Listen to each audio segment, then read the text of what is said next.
Adam Eason here again, and welcome back to the Variation Station, where we break music down to its nuts and bolts and screw them back together into something new. Today, we enter the wild and woolly world of musical intervals.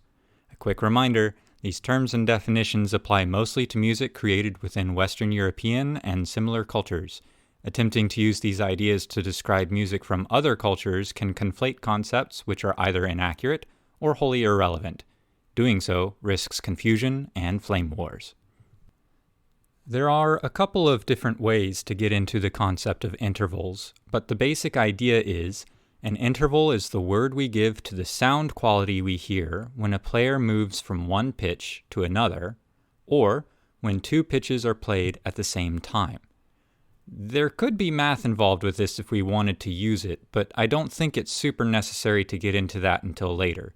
For now, we will start with the Western musical alphabet, cycling through the letters A to G, and then coming back around to A to start the cycle all over again in a different register. It is important to impress on yourself that any pair of notes played in sequence or simultaneously is an interval. A and B is an interval, F to C is an interval, E to D is an interval. It's important to know that the direction doesn't change the interval name either. B to A has the same name as A to B. C to F is the same as F to C, and so forth. Also, while we will eventually talk about intervals when we get into harmony, for now we will be looking at intervals played sequentially through time, and how we can use these intervals to create melodic variations on our themes. Our first step is to look at pitches which are immediately adjacent to each other. When a player moves from A to B, or B to C, or C to D, we call that change a step. We immediately bump into a problem though. If I play A to B and then play B to C, you should hear a difference in the quality of those changes. Listen to this example to hear it.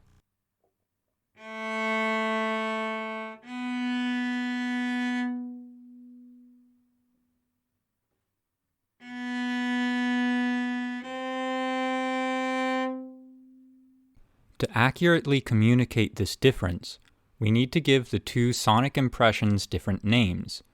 The step from B to C or C to B we will call a half step. The step from A to B or vice versa we will call a whole step. Within the collection of the 7 basic tones and Western notation, there is one other half step between E and F. Each other adjacent pair is a whole step.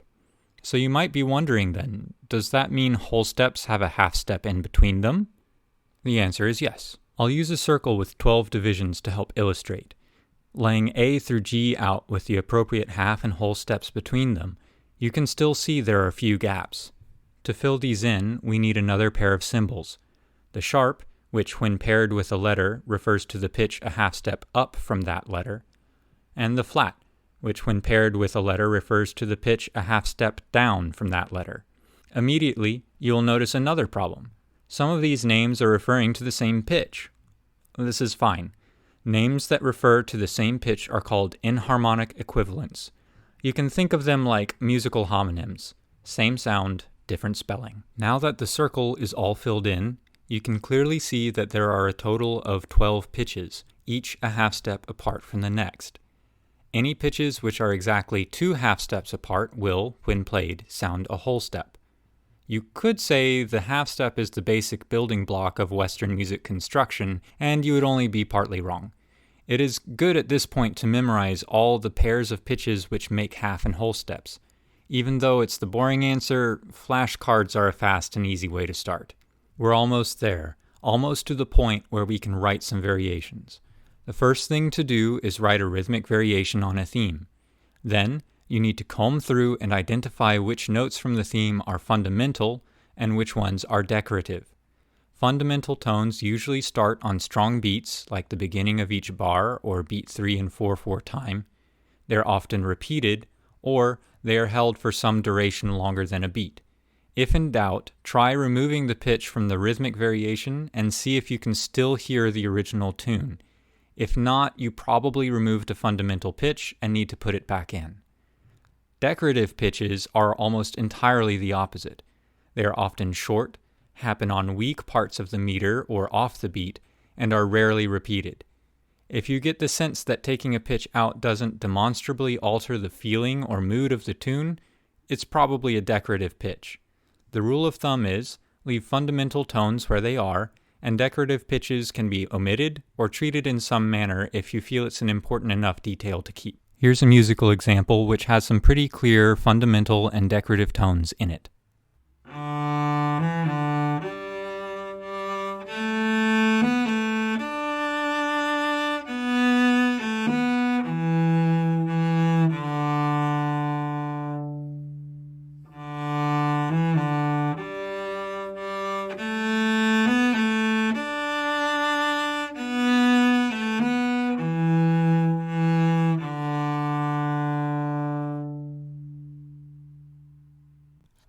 Once you've figured that all out, let's explore some common shapes that crop up when using steps. If you have a few repeated notes in a row, you can raise or lower some of them and return to the starting pitch. We call this a neighbor tone. There are quite a number of figurations you can make with a neighbor tone. This variation will show a few of them.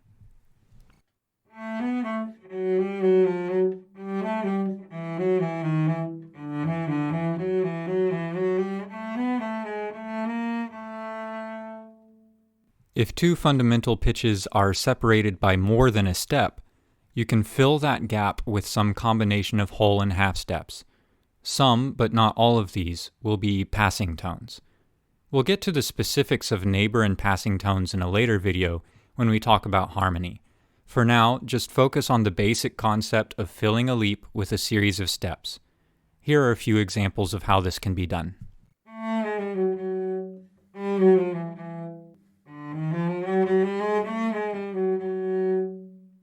A group of techniques called ornaments specifically use steps to create a little spice. Trills, mordents, turns, and other features are all various uses of a step to decorate a particular note. Ornaments on their own might not create a wholly distinct variation, but their execution on an instrument is tricky enough it would be a good use of time to create variations that explore these ornaments for the sake of polishing your technique. You'll notice I haven't talked about scales yet. This is on purpose. A lot of creative composition happens by experimenting with basic pieces of certain musical concepts and rearranging them in a let's hear what happens kind of way. The important thing is to try lots of different possibilities and listen to how they change the sound and expression of the theme you are playing around with. This kind of style-agnostic approach will helpfully give you stronger footing on the basic ideas and concepts so that you can then refine them and better recognize them as you approach the style of writing you are most interested in studying. That should be enough to get you started. Remember to include tempo, dynamics, and articulations as you proceed. Just like every video, I'll end with a few demonstrations of my own variations. 2 of them use pitch alterations within rhythmic variations from the last video. The third required a little bit of massaging to include the concepts I've talked about, and then I got a little carried away. It still turned out kind of neat though.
I hope this helps illuminate half and whole steps.